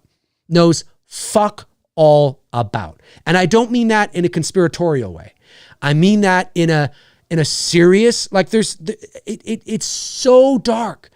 There's so many dark black op programs that there's so many things going on, trillions of dollars. It's scary. It's very scary. So do I think that pressure in US Congress? No. It's too deep. It's too far gone. There's too much at stake. What will likely happen is if there is disclosure and all of a sudden there's a release, it's because it's orchestrated. It's carefully prepared. It's carefully calculated. It's carefully looked over. Give this to the kids. This will, it's not, I don't believe there's going to be ever this utopia that, in this world where we think all of a sudden everyone's going to come out and it's kumbaya and it's for the best of the American people need to know. The American people ain't going to know shit. You ain't going to know fuck all. You might think you know because there's going to be something that's carefully planned and orchestrated that is released that makes you think you finally found out. You don't know fuck all. You don't know fuck. You know fuck all. And that goes for us here in Canada too. There's shady shit that goes on in our governments. There's shady shit that goes on all over. So do I think that, the government is just going to go, all right, okay, here you go. No, of course not. Yeah, it's too deep. There's too much money at stake. There's too many people, too many wheels turning. It's just too deep. They know too much. You know what I'm saying? So I just kind of roll my eyes and, it's cool. It's great that there's more people talking about it. It's great that there are whistleblowers for sure. And that's not me saying that everybody that comes out is in on it. That's not me saying that. I'm just saying that, do I think this pressure is suddenly going to pressure all these deep-seated stuff, all these, to suddenly go, well, I guess we've been, no. It's scary shit. Now, are the UAPs and UFOs, are they alien? I don't know. I think a more logical explanation is that it is ours. When I say ours, I mean it's human. Whether it's the US, whether it's Russia or China, whatever. It's human. And I think they're likely some of the UAPs we're seeing are probably drones. They're probably some sort of highly sophisticated drones, technology that has been working on for decades. And that's what is more likely is what's happening. And, but that doesn't mean they're not alien. I mean, this is a whole other show, really, at the end of the day. But yes, I find it interesting. I find it fascinating. I don't believe there will ever be the kind of disclosure that people want. You know what I'm saying? There may be some form of disclosure that is means to just shut us up and appease us and make it look like we've been told something when in reality we've been told fuck all. Like, because they just can't do that. So I think that is likely what is bound to happen, if anything. And, in some ways, maybe these aliens, and by the way, I do believe that there is life out there. Absolutely. Whether they're interdimensional, that's another thing as well, too. And this is a whole other show, but I mean, it's fast. I'm not saying that what we are seeing, there isn't alien technology or alien probes they could be alien probes. I mean, they don't necessarily have to be alien ships with alien bodies on it, like how we send probes to Mars, right? Maybe some of the shit we're seeing, like the cube and maybe that's just an alien probe. It's a drone. You know what I mean? Like, I mean, I don't know. It's fascinating. It's a fascinating topic. I'm glad that you asked the question, and maybe it will influence Spielberg's movie. I don't know. For those of you that don't know, Spielberg is, it's been said that Spielberg is in development on a new secretive project, and it could be a UFO project. That's fucking exciting. The master at his work doing a UFO story. I'm in. So maybe it will have something to do with that. I don't know. I hope it's something that's got great drama and stakes, and that it's not a it's not like a horror movie. You know what I mean? Like it's more like a real world sort of like, it's philosophical. It's got stakes, questions, and it's deeper than that. You know what I mean? Like an Interstellar or something, but yeah, great question, man. I'd love to go on and on, but I can't hijack the rest of the chat, but that would make a great topic for a show. But yeah, that's sort of the Cole's notes anyway of how I feel about it. I'm fascinated by it. I do believe in other life, and I do believe it is likely. I want to believe that they've visited us, whether they're extraterrestrial or interdimensional. I don't know. But do I believe that all these UAPs are just alien spacecraft? No, I don't. I think it is more likely that some of them could be, but that also we have developed technology and we're just not telling you about it. You know what I mean? And they probably don't tell the Navy, and they don't tell the military either, because it runs deeper than that. That's what I mean. It runs deeper. No. Oh, the military would know. No, the military wouldn't fucking know. No, you wouldn't. No, the president would know. No, he wouldn't. No, he wouldn't. That's how fucking scary this shit is. That's how deep this shit goes. No, you wouldn't. No, you should, but you don't. It's scary, man. It's really, really scary. And that I do believe really exists. And so maybe they test it out. Hey, let's take these fucking things up and, let's fly them by a couple of F-16s. Test it out. See if the F-16s can catch us, baby. Come on, baby. And it's your own, it's these dark black ops, secret oh, fuck, man. I'm telling you. Now, could there be somebody in the U.S. military that knows about it? Like, yeah, maybe. But the pilots aren't going to know. Oh, no, I'd know. No, you wouldn't. No, you wouldn't. It's scary fucking shit. It's scary fucking shit, man. Scary shit. That's how I feel about it anyway. Thank you for the super chat. Movie Chat and More Part 2, £5 says, hi again, Dave. Have you ever seen Nothing But Trouble? Chevy Chase, Aykroyd, Candy, and Demi Moore. Really funny and strangely dark. I have. Yeah, not in years, but I have. Really funny movie. Yeah, you're right, Richard. Really, really funny. Great film. Taylor Paulson sends in $4.99. Says, I love GM1. Gave me Jaws vibes. GM1? GM1. Gave me Jaws vibes pretty much the whole movie. It was good. Also, not sure if anyone told you today, but you frickin' rock, dude. Thank you, Taylor. GM1. What's, Godzilla -1. Godzilla -1. Sorry. Godzilla -1. Sorry. I was like, GM1? Yeah, no, it did. And there were some Jaws parallels in there a little bit. Yeah, for sure. Yeah. Great movie, man. Great movie.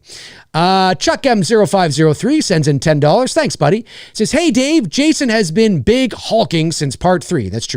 Do you think he should remain that way, or do you think he could be thinner, even more gaunt looking? Feel like that could be a creepy look for him. I'm on board with you. I actually think that might be kind of fun and interesting. However, I think the character of Jason, the way he looks, the visual, is so embedded into the zeitgeist now of being a big guy that I think it might not be good to have him more like, Dash and Gillette in part 2, just like a regular guy. Maybe we see Jason like at different stages of his life, right? Like maybe that's kind of what he's like when he first comes out of the lake or something like that, right? And then he grows to, be who we know him to be. Even Kane Hodder, who's not tall, and that's a hill I will die on. I know he's not tall. A buddy of mine who's 6'2" met him, and they were close to the same height. And he says, yeah, but you look at his heels and he's got like chunky heels on. Look at any picture of Kane Hodder and he's got like big, gigantic. And I'm not knocking Kane. I'm just saying there are people that like to fight me on that and say, no, he's 6'5", bro. He's 6'5". I'm like, he's not 6'5". Kane Hodder in his bare feet, maybe 5'11". You know what I mean? Maybe, maybe he's 6 foot. He ain't 6'3" or 6'4". But anyway, let's not get into that again. But even Kane Hodder was a big guy, right? He wasn't tall, but he was wide. He was jacked, right? So whether it's like, Brooker or Ted White or Kane Hodder or CJ Graham or, Derek Mears, whatever it is, even, what's his face from Freddy versus Jason, whoever it is, they're big, right? Like they're big guys. So whether you're tall or wide, you're a big guy. And so to go back to like a guy like Steve Dash or Gillette as just Jason might be a little problematic for some fans. But as you pointed out, maybe it's something that we kind of see him like that at first, and maybe it kind of evolves from that. I don't know. That's interesting. That's fun. I'd be down for it. Okay, have I got all the super chats? Let me just go back here and see. I just want to make sure I haven't missed any super chats, ladies and germs. Let me see here. Hang on a sec. Josh McKenna sends in $1.99 and says, what are some silly or weird Canadian laws? I don't know, Josh. I'm not entirely sure. Because most of the silly, weird laws that we have here or that you have there are laws that, no one abides by because they were laws that were instilled in like 1846 and they just were never rewritten, right? I don't know. I'm not really sure. I'd have to look it up. I'm not really sure. Okay, I think I've got all the super chats so far. That's great. Let's see if we can get some non-super chat ones here on this Sunday. Joseph Esposito says, hey, Dave, your thoughts on the Joker 2 trailer. Not sure you ever gave your thoughts. I didn't give my thoughts. You're right. I'm trying to remember the trailer now. I really liked it. I liked it a lot. And I'm a big fan of that first Joker. So I'm looking forward to seeing Joker 2. Yeah. Comes out next year? I think it's next year. It's later this year or next year. I thought it was good. I thought it was very good. I liked it a lot. Let me see here. Let me go back. Just want to see some people. Brandon Collins says, Area 51 is a place where we develop secret technology. There ain't any little green men there. Yeah. Yes. First and foremost, that is definitely what the facility is for sure. Whether they have ever housed anything, I don't know. I mean, there's a lot of secret stuff that goes on. There's a lot of secret military bases. Obviously, there's S4 that is close to Area 51, which was denied for years as well. And it's since come out that, no, it's a real place. What goes on there, right? I mean, who knows? I mean, nobody's ever allowed in there. We don't know. But do I believe that? Yeah. I don't want to rehash the whole thing, but yes, it is not probably how it is depicted in Hollywood pop culture. Although, is there some truth to it? There might be. Who knows what was there before, what isn't now, or what's there, or who knows, right? Who knows? But, and that's another thing too, is that I will say this. This is one thing that an argument that I see from people who are that usually denounce conspiracy theories, and I don't want to go off on a tangent here about the different conspiracies in the world, whether it's UFOs, 9/11, whatever it is. I don't want to go off on that. I just want to talk about the principle of what I'm talking about. But there's a lot of people that tend to say, well, no, that's not possible because thousands of people would have to know. And it always strikes me as strange when very intelligent people say that. Because I sit back and I think, but that's not true. Whether it's, the assassination of, JFK. There's another one. There's so many people that say that, well, no, it's not possible. There'd have to be. That's not true. A conspiracy, the true definition of a conspiracy, it just means that there's more than one person that knows. That can be two people. Let's hypothetically say, okay, that the assassination of, JFK, which this is one I actually do believe that it was not Lee Harvey Oswald at all. I think there's enough now that, the fact that that's still the riding thing is just laughable to me. But there's this idea that, that so many people would have to know. And it's like, no, that's not true. How these things usually end up getting done, or the deed getting done, or the job getting done, is by including a lot of people that don't realize they're caught up in it. So the left hand doesn't know what the right hand is doing, right? So it's like, you work for me. You don't know that I'm a shady piece of shit. You have no idea. I'm a shady piece of shit. Not to your face, not to the people I employ, right? But I'm into some really dark shit. Okay.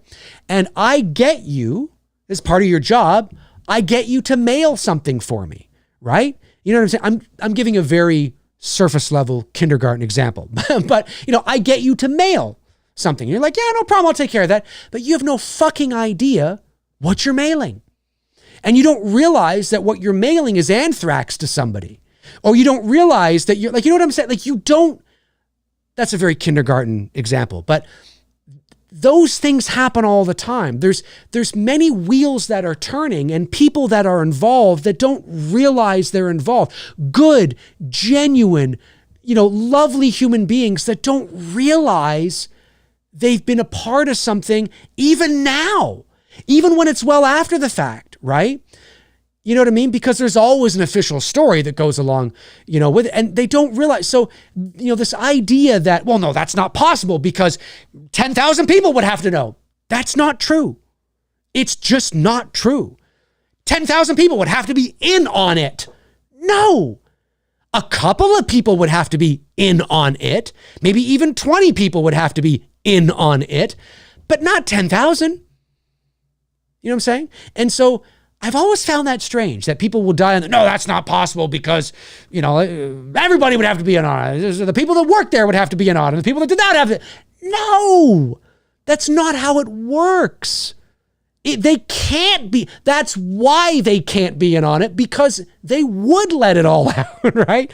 So, that's how it's done in a lot. And again, I gave a very surface level kind of example, but there's a lot of people that are just doing their jobs. They're just going about most of the people that work in government are good people. Most of the people that work, whether it's federal, municipal, here in Canada, it's, provincial. In the States, it's, at the state level. Most people are good, honest, hardworking people that really want to make a difference. It's true. But, right? And then sometimes if you're, and they watch people too. They watch people. They know who's more susceptible, who's more agreeable, who's, they study all this kind of stuff for years and decades. And these things do exist. These things do exist. And so I'm not one of those people that think, well, no, that conspiracy could not be possible because 5,000 people would have to be in on it. No. Not at all. It might feel like that. But that's not true. It's absolutely not true. Anyway, that's how I feel. That's how I feel. Joseph Esposito sends in $10. Thank you, buddy. He says, hey, Dave, great to see you tonight. Thanks, man. Great to, see your name anyway. Your thoughts on Mike Flanagan taking over for the next Exorcist movie. Apparently, it will not be connected to Believer. Thanks, man. Love your work. Thanks, buddy. Appreciate that. Listen, I'm not somebody that disliked Believer. I don't think it holds a candle to The Exorcist, obviously. But I thought it was better than Heretic and better than the 2005 films, Dominion and The Beginning, but not better than Legion or The Exorcist 3. I think there is way too much hyperbole that is tossed around because of the emotional, vitriol of fandom, and everything is shit or it's great, black or it's white. So there's no nuance, right? So I went and I didn't go see it. I rented it here and I watched it and I thought it was serviceable. I thought it was a fine little serviceable horror movie that had a couple of creepy moments. I did not think it was the greatest catastrophic dumpster fire in the history of cinema. I did not think it was a complete and absolute insult to the original Exorcist, that it's just a gigantic pile of, like, all the hyperbolic things that you see people saying. I'm just like, I just roll my eyes because I think, yeah, okay, all right. You know what I mean? But it's not what it should have been. It did not pack the punch that it should have, that it needed to have. That it needed to have when you're making a sequel to not just one of the greatest horror movies of all time, one of the greatest movies of all time. Now, whether you like The Exorcist or not, you probably understand the general consensus that it is considered one of the greatest movies of all time. It has surpassed the threshold of its own genre. Very much like Jaws. Jaws is not one of the greatest horror or thriller films of all time. It's one of the greatest movies of all time, period, in any genre. And The Exorcist was like that. It was the first horror movie to be nominated for Best Picture. So, I believe it was the first. I stand to be corrected though, but I think it was the first. It's one of the greatest movies. And there's so many layers and so much nuance in that film. As you've heard me say many times, it's not just about, your mother sucks cocks in hell and 100 or 365 degree head turns and 360 degree, not 365 degree, 360 degree. Anyway, my math is off. The head turn, and the fuck me, and all the, and all the effects. All that is great. It's great. And you need that. You need all the effects and the creepy. But the tone of the film, it's about a priest that lost his faith, who sacrifices himself to save a little girl he's never met. Because when he's first introduced to Reagan, she's already possessed by Pazuzu. She's already fucked up. He's never met this little girl, this cute little girl that everybody talks about. He's never met her. He sacrifices himself to save a girl he's never met. That's the crux of the story. There's so many layers to that film. It's a beautiful story. And it's a scary, creepy story. And so Believer had that. Like, it had bits of that. Like, we were being asked by the film to care about this little girl and her father and the relationship. And it's not a terrible movie. It's just okay. Do you know what I mean? It's just okay. It's okay. And it needed to be more than that because of the shoes that it's filling, right? You take it away from it being a sequel to The Exorcist, it's fine. Like, I mean, it's fine. You know what I'm saying? It's not going to change the wheel or reinvent the wheel, but it's fine. I've seen listen, I'm 45 years old. I've seen a lot worse movies than The Exorcist Believer. So, it's just okay. And that's the problem. That's the problem. And so, and the way they handled, McNeil and all that and Reagan and all that. So now you hire Mike Flanagan. Okay, well, we'll see. We'll see. Do I think he is a great choice? Yeah, I think he's probably the best choice for the job. And it probably should have been him from the beginning. Because I think he understands that he needs to deliver a film with that kind of meaty weight and nuance to it. That doesn't mean it's going to be good, and that doesn't mean you're going to like it. The expectations are still the same. The shoes are still just as big. So we'll see. We'll see. I mean, he hasn't had a real stinker yet, so maybe this is it. Who knows, right? But I'm watching with curious eyes. Kelvonic sends another $10. Thanks, buddy. Says, watch some of your older videos leading up to Halloween 18. Amazing. That's really cool. It's wild that it's already been 6 years. That was such an exciting time. Appreciate you, Dave. Thanks, buddy. I really appreciate that. That means a lot. Yeah, it was a wild time, man. I mean, I was doing a lot of pre-recorded videos back then and less live shows. And, the live shows are just easier for me than to do the pre-recorded stuff. I do like doing pre-recorded stuff, and I still will on occasion. But the live shows are just easier, which is why I've sort of fell into the live shows on the regular. But yeah, I mean, it was an exciting time. It was an exciting time, especially the lead up to 2018, as you said, right? There was so much excitement. I mean, I flew to LA that year because I was nominated for a Voice Arts Award. It was so exciting. Like, I remember, there I am at Warner Brothers on the red carpet, and the next day I'm at the Myers house going live with you guys. And it's just like, it was a very exciting time,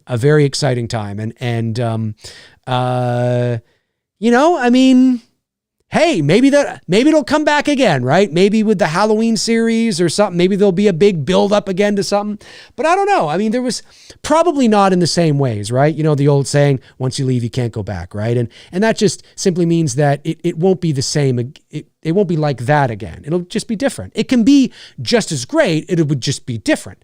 Because there was so much excitement. Carpenter was back. Curtis was back. Castle was back. Blumhouse wasn't hated like it is now. You know what I mean? Oh, geez, I'm spitting all over the place here. Did you see that spit that came out of my mouth? Time for some water. But there was so much excitement around it and so much juicy stuff, and it was a great time. I had a lot of fun building the channel and, building the community and being on other people's shows and streams. It was just a lot of fun. And those videos are still there. So yeah, check them out.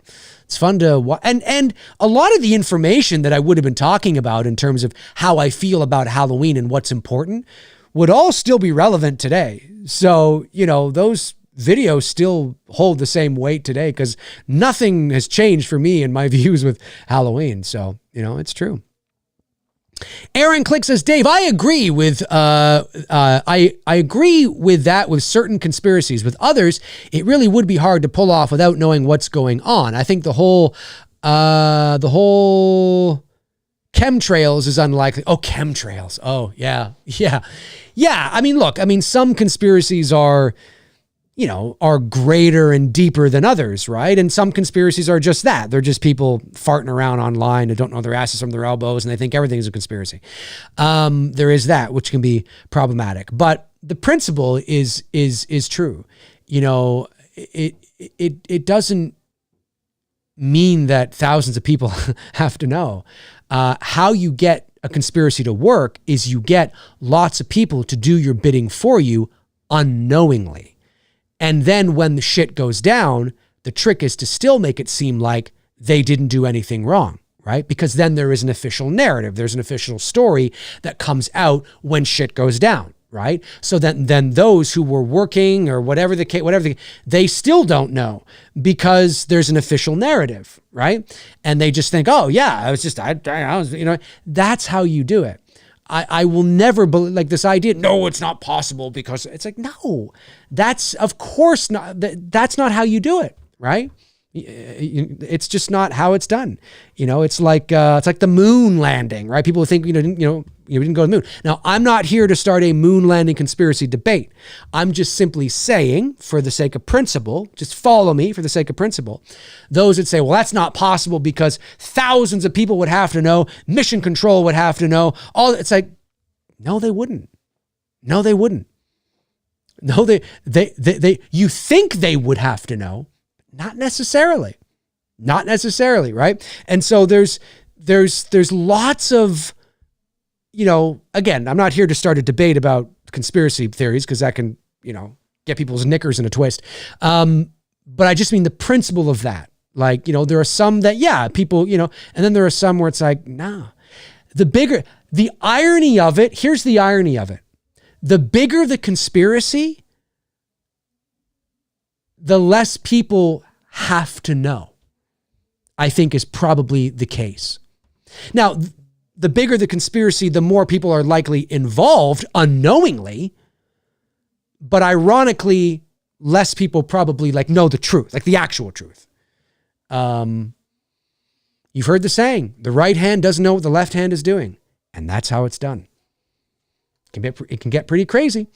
Josh McKenna sends in $9.99. Thank you, Josh. It says, I watch tons of JFK assassination documentaries on the theory. Very fascinating. Yeah, no, I have too. And there is nobody in the world that could ever convince me that Lee Harvey Oswald killed John F. Kennedy. Oh, it's lone gunman. Just crazy, some kind of crazy guy. No, not at all.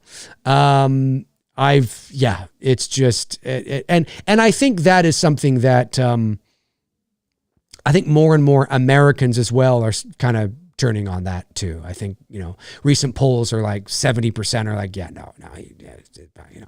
But hey, that'll be the official narrative. That's what it was, but when you do your due diligence and you really do your work on it and you realize, wow, if they can kill a sitting president, what can't they do?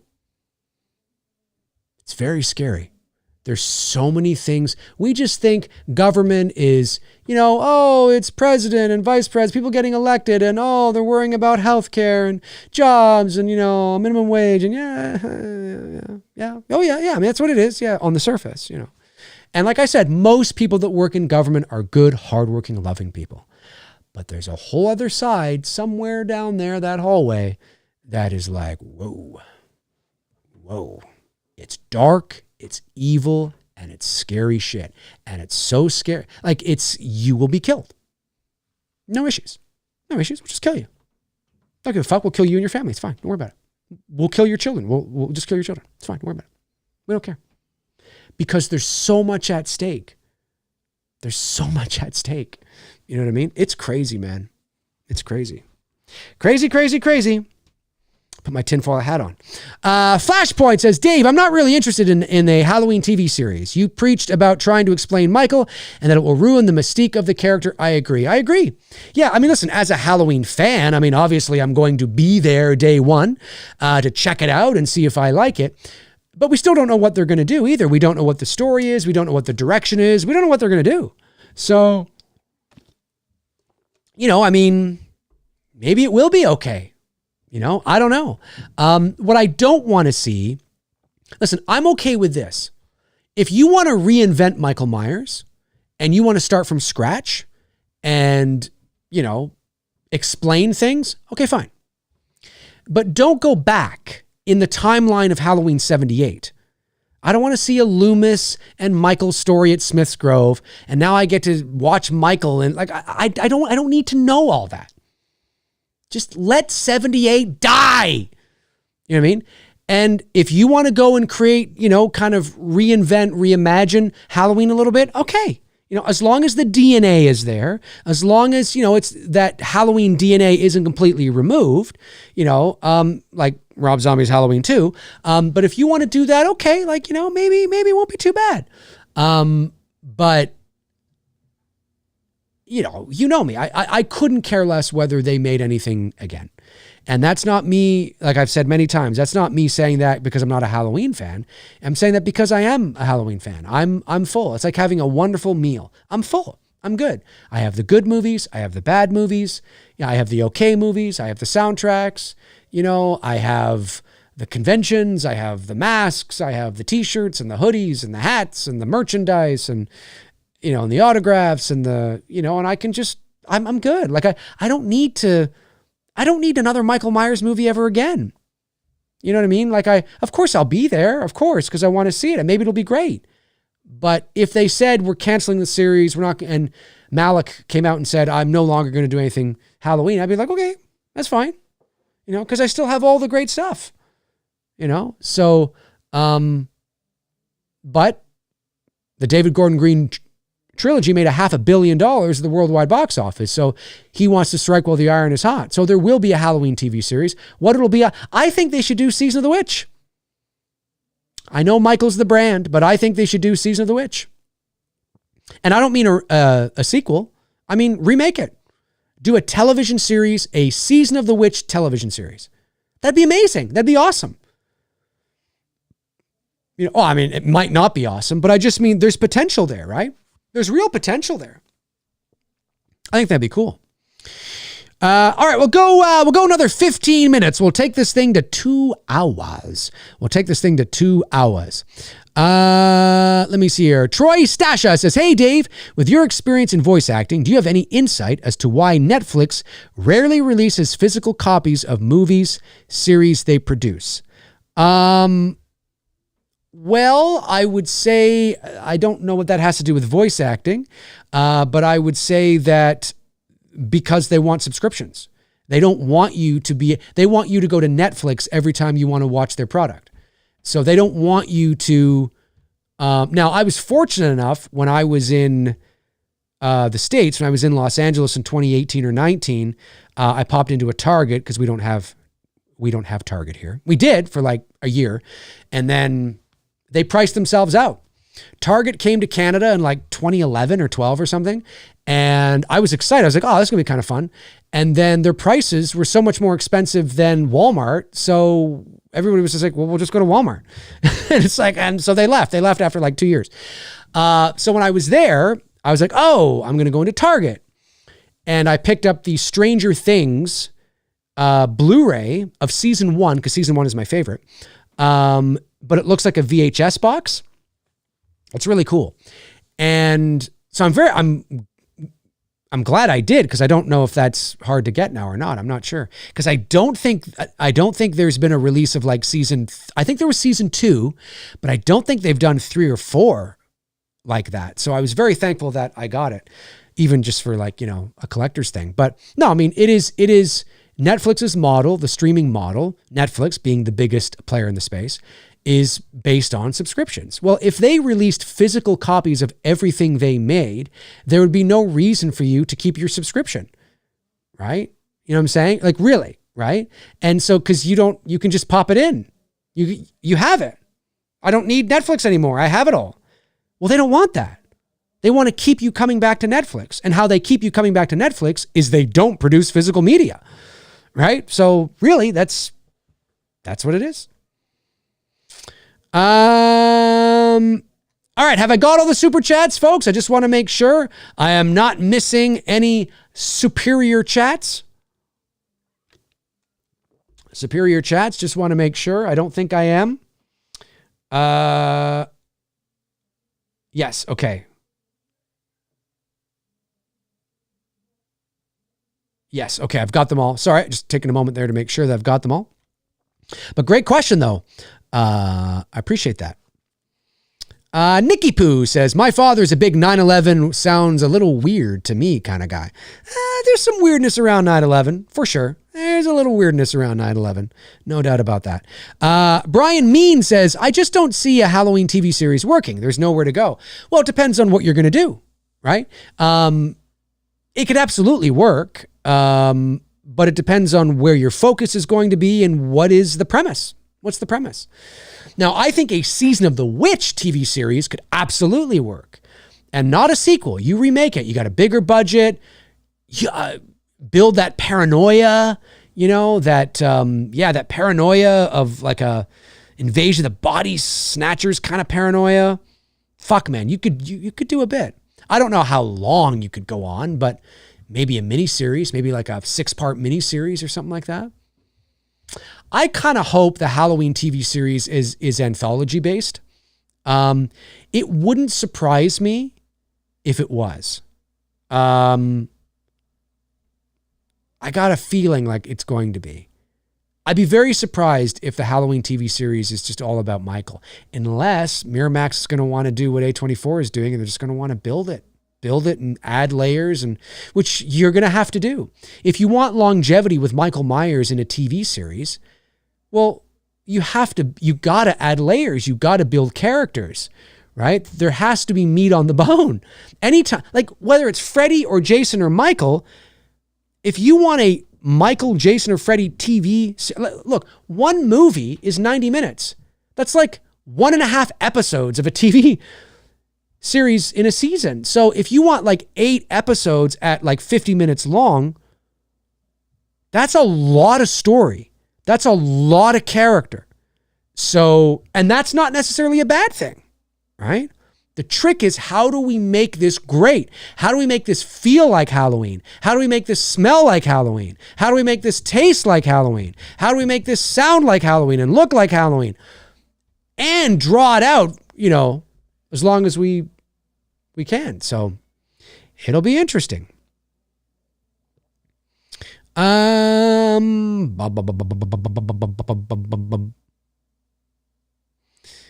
That's funny. Daniel says you can tune a piano, but you can't tune a fish. It's true. It's true. Evil Monsterism says Target recently announced they'll stop carrying physical media, so I won't be going there anywhere near as much in the future. Yeah, well, I mean, Best Buy here, all the physical media is gone. I was at Walmart not too long ago picking up, what was I picking up?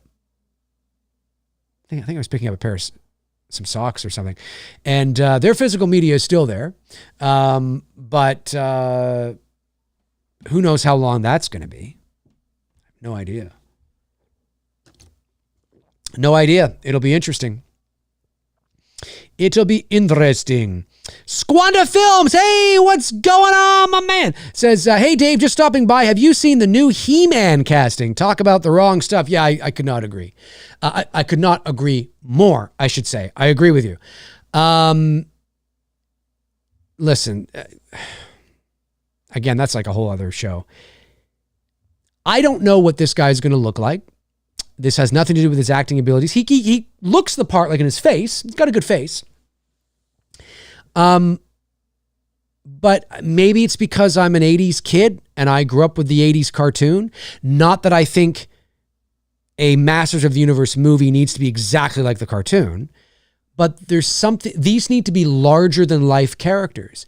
These need to be titans. I don't mean Godzilla size, but I mean like He-Man's got to be 6'3" and like Lou Ferrigno in Mr. Olympia. Like, that's He-Man. That's He-Man. And Skeletor, I've always said, has got to be taller than He-Man. Skeletor has the potential to be one of the greatest villains in the history of cinema. He's been a wasted villain, in my opinion. There's been so much potential to use him in the ways I've imagined, like a Darth Vader presence. Skeletor is like 6'5", 6'6", jacked, blue, the hood, the skull, the staff. Like, I mean, oh my God. Gigantic, menacing, powerful. My mother said when she went and saw Star Wars for the first time, the original in 1977, I wasn't born yet, obviously. It was 2 years before I was born. Her and my dad went. And then they loved it so much that they came back and told my 2 brothers and my sister, this is amazing, you've got to go see it. So they went and saw it a second time with them. My mother said, when she sat in that theater and Darth Vader made his entrance, she said, I was in love with him. Not in that way. You know what I mean? But she was enamored. Like, she just was like, oh my God, like this presence. He had presence.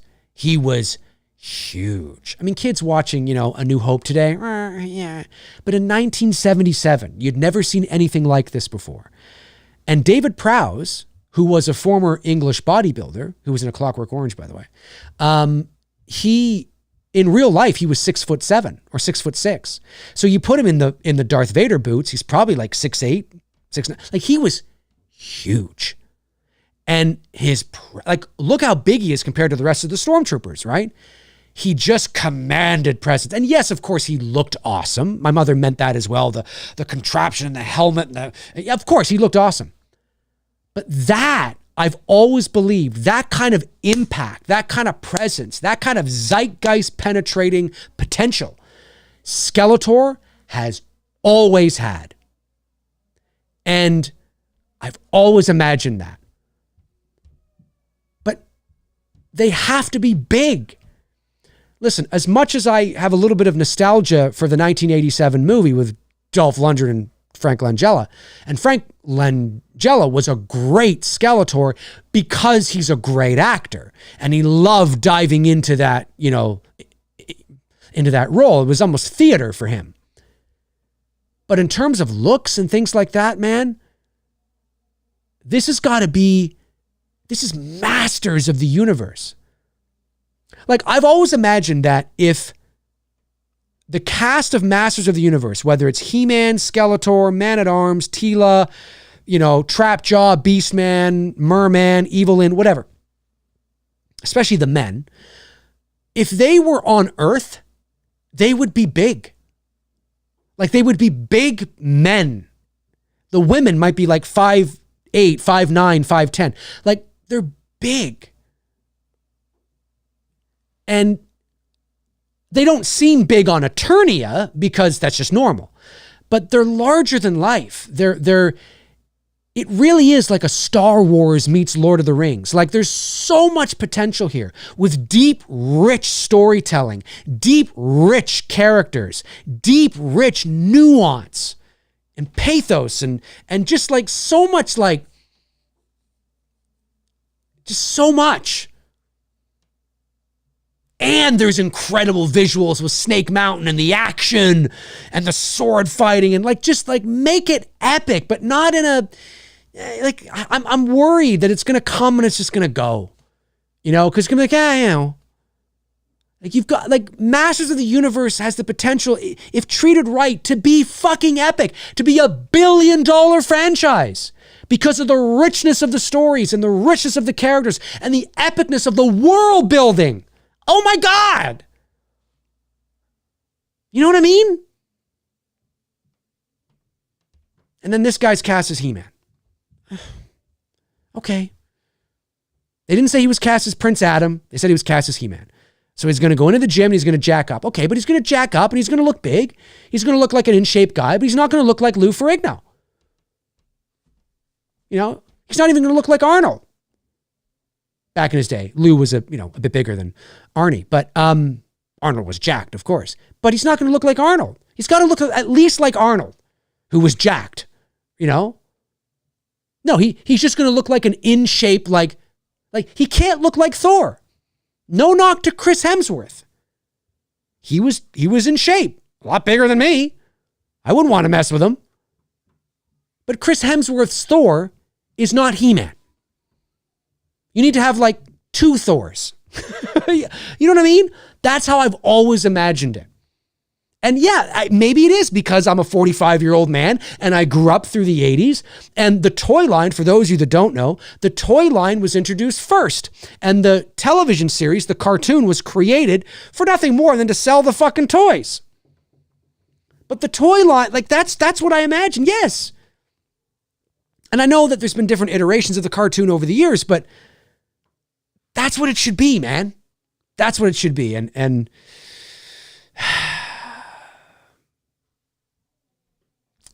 I don't know. If this actor who they've cast as He-Man is going to be Prince Adam, okay. But is Prince Adam going to be the same character? The same guy?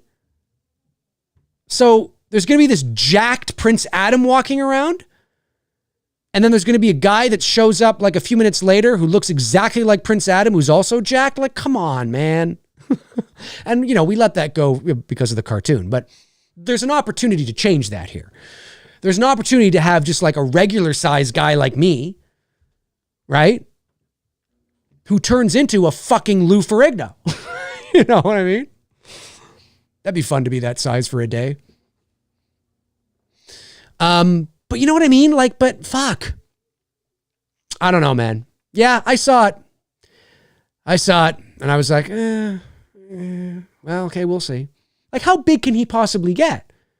And he's a big guy. He's tall. I think he's 6'2" or 6'3" or something like that. So he is a big guy and he could put on muscle and he could look like a big guy, but I don't think he's going to look any bigger than Hemsworth. or maybe he'll end up looking like Ryan Reynolds in the Amityville Horror from '05 when he takes off a shirt. Ryan Reynolds was jacked, but that's not fucking He-Man. That's a big guy and he's in shape and I wouldn't want to mess with him, but it's not fucking He-Man. You know what I mean? He-Man would eat Chris Hemsworth. You know what I mean? So it's just like, and I don't mean they got to be like this, where it looks like they can't fit through doors. I mean, I don't mean that, but these got to be big. I don't know, man. Go around and find some really charismatic theatrical bodybuilders and just cast them all. That's what you should do. Oh, man. I don't know. All right, folks. All right. Have I missed any super chats? I don't believe I have. Josh McKenna was the last one there, I believe. Let me see here. Yes, it looks like Josh McKenna was the last one. So we're coming up to the 2-hour mark here. Let me just get one more. Let me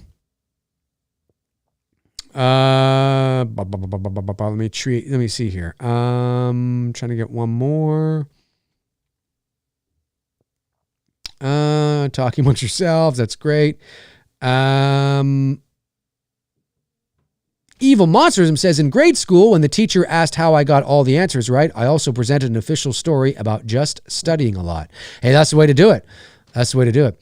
Jordan Ellis says, that new Alien film looks pretty damn good. I could not agree more, Jordan.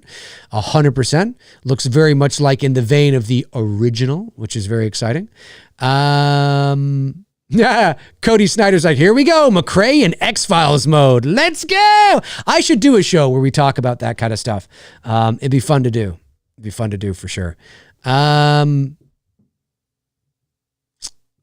me see here. Spidey Fan 1993 says Dave's Area 51 raid video is an all-time classic. Yes. Oh, thank you for bringing that up. Yeah, that was so funny. Can you believe that's got like 150,000 views? For those of you that don't know what Spidey Fan is talking about, what was it, 2019, 2020?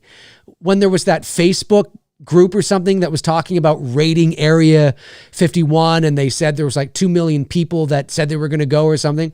And I made a video where I took, the cheese log chase, those people that run really fast down that hill after like a cheese roll or a cheese log or whatever. And they're like falling all over and it looks like they've broken their backs and necks. Well, I took a video of that and I just added machine gun sound effects to it. And I played the role of the military drill sergeant. I was like, come on, you damn son of a bitch.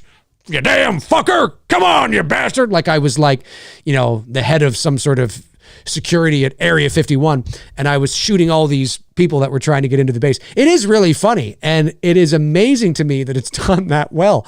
Let me just do a quick Google search here. Dave McRae, Area 51. Should be the first thing that pops up. No, second thing. It's got 156,000 views. What the fuck? But that goes to show you, it goes to show you that if you capitalize on a video that's really hot, people, I get it. People watch. When did I post this? This was posted on, the 12th of July, 2019. The 12th of July, 2019, nearly 5 years ago. Wow. It's been a long time. Yeah, I do remember that, man. That was a lot of fun. That was very, very fun. All right, folks, listen, that is going to do it for me here on this episode of McRae Live. I want to thank you to all of my members as well that tuned in, and to the super chats that came in as well. I really appreciate it. Thank you, of course, to my moderators for moderating. I really appreciate it. It means a lot. And yeah, thanks for tuning in. I just thought I would do all sort of Q&A today and just hang out and shoot the shit and talk about a bunch of stuff. Sometimes it's fun to just do that as well. And listen, like I said, according to my analytics, it says that 30% of my viewers are not subscribed to me. So, or maybe it's 27%.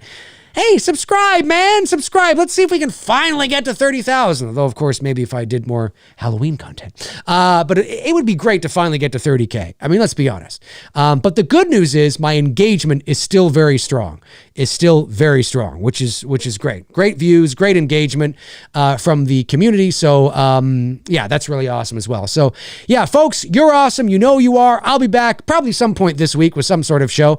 And yeah, I really appreciate your time. And to my members, I'm looking to set up the next member-only Q&A, which will probably happen in the next week or so or something like that. So that's always fun. It's really fun when it's a member-only Q&A. Gets pretty rowdy in there. All right, folks, have a great rest of your Sunday. Thank you for tuning in. I really appreciate it. And I will talk to you all very soon. All righty. In the meantime and in between time, I will talk to you soon. Cheers.